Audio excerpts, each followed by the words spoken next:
तो एक बार RMS institute of online education में आपका स्वागत है।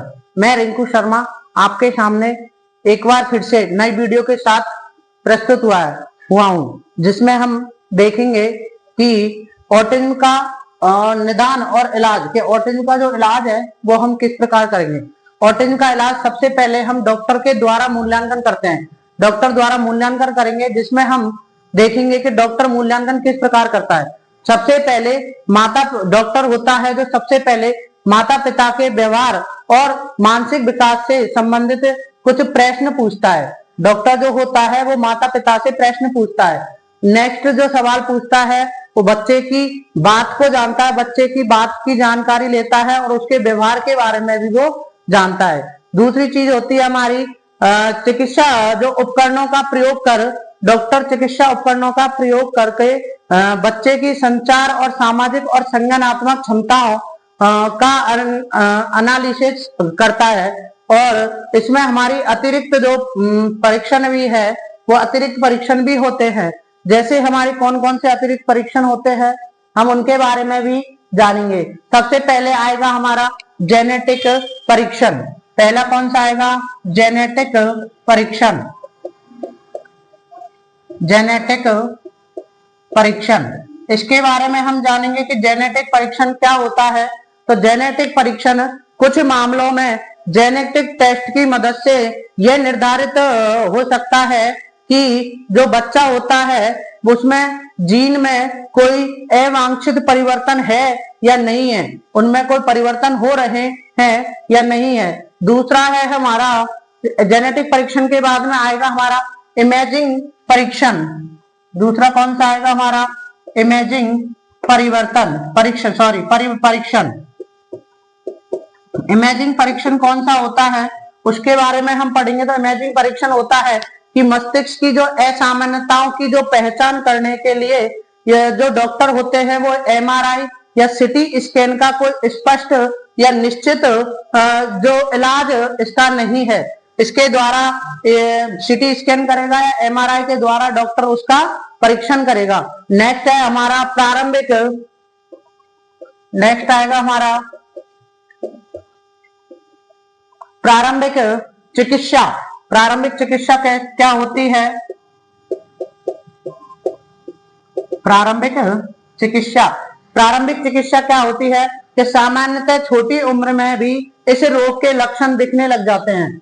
जो हमारी ऑटिज्म जो बच्चे होते हैं इसमें प्रारंभिक चिकित्सा में जो होते हैं उसमें सामान्यतः छोटी उम्र में ही इस रोग के बच्चे दिख जाते हैं। 2 साल की उम्र में, कम से कम 2 साल की उम्र में, कम से कम 2 साल की उम्र में सबसे पहले चिकित्सा हस्तक्षेप की आवश्यकता होती है। हमें किसकी आवश्यकता होती है? चिकित्सा हस्तक्षेप की होती है, कम से कम 2 साल में।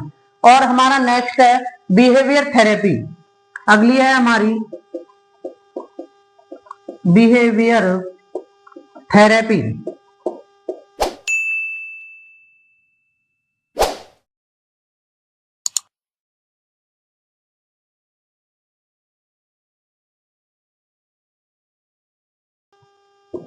बिहेवियर थेरेपी क्या होती है? इस थेरेपी की मदद से संचार, व्यवहार कौशल और जो इस थेरेपी के द्वारा बच्चे की व्यवहार कौशल, संचार और बोलचाल की मदद से जो रोगी में जो व्यवहार होता है उसका पता लगा जाता है।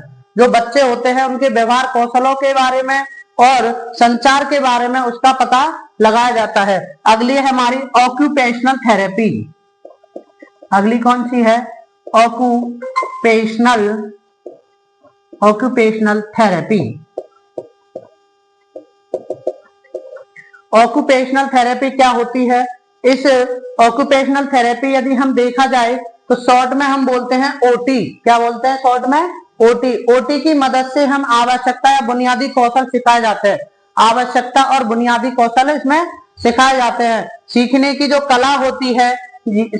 कला होती है या मोटर स्किल होती है और खुद की देखभाल करने की जो खुद स्वयं से अपनी देखभाल कर सकते हैं, इसमें ये सारे कौशल इसमें सिखाए जाते हैं। अगली है हमारी दवा के द्वारा। अगली हमारी कौन सी है, दवा द्वारा। इसकी कोई दवा, वैसे तो नॉर्मल निश्चित दवा तो इसकी कोई है नहीं, लेकिन आमतौर पर हम इसके देखते हैं तो विशेष इसकी दवा कोई है नहीं, बल्कि ऑटिज्म के कारण उत्पन्न होने वाली जो समस्याएं होती है इसके लिए कुछ दवाएं उपलब्ध हैं। जैसे एंटीसाइटिक जो दवाई होती है, एंटीसाइटिक जो दवाई होती है उनके बारे में हम देखते हैं, दवाई उनको देते हैं।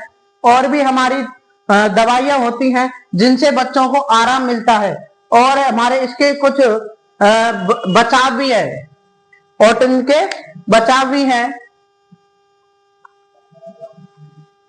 ऑटिज्म के बचाव भी है, उनके बारे में भी हम पढ़ेंगे कि ऑटिज्म के बचाव कौन कौन से होते हैं।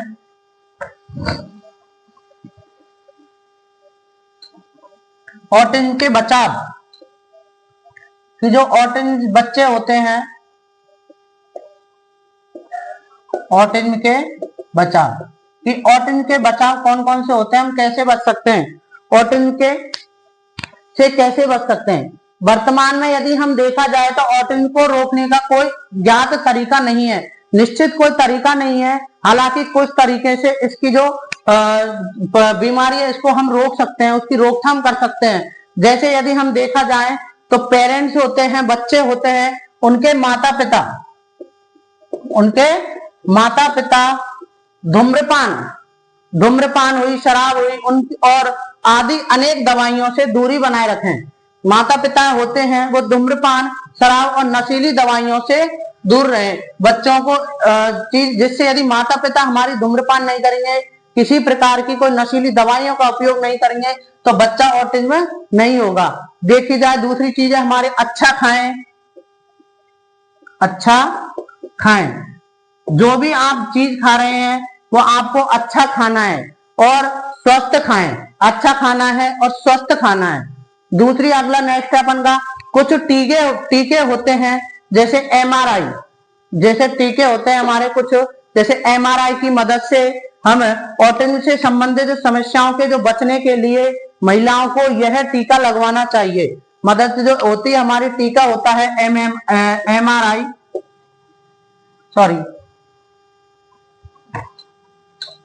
हमारा एमएमआर का टीका जो होता है वो हमेशा माताओं को लगवाना चाहिए। अगला है हमारी मौजूदा स्वास्थ्य समस्याओं का इलाज कराएं। जो समस्याएं हैं बच्चे में उसमें इलाज, उन समस्याओं का इलाज हमेशा टाइम पे हमें करवाना चाहिए। हवा में मौजूद रसायनों से भी हमें दूर रहना चाहिए। हवा में जो मौजूदा रसायन हैं उनसे भी हमें दूर रहना चाहिए। धूम्रपान करने वाले लोगों से हमें उचित दूरी बनाए रखनी चाहिए और सफाई करते समय सावधानी बरतें। और यदि घर में कोई प्रेग्नेंट है तो अधिक सावधान रहें। यदि किसी घर में कोई प्रेग्नेंट है तो हमें अधिक सावधान रहना चाहिए ऑटिज्म वाले बच्चे से। घर में आरामदायक माहौल बनाना चाहिए। और ऑटिज्म की जो स्थिति में यदि देखा जाए तो किसी भी घरेलू उपायों की तरफ यदि हम अग्रसर न होंगे तो हमें ऑटिज्म की, हम किसी भी प्रकार का, हम उनकी ऑटिज्म के बच्चे होते हैं उनके बचाव हम नहीं कर सकते। Thank you so much. आप जितना हो सके हमारे चैनल को सब्सक्राइब करें। नेक्स्ट वीडियो के साथ हम आपके सामने कल प्रस्तुत होंगे। हमारे चैनल को ज्यादा से ज्यादा सब्सक्राइब करें और लाइक एंड सब्सक्राइब करें।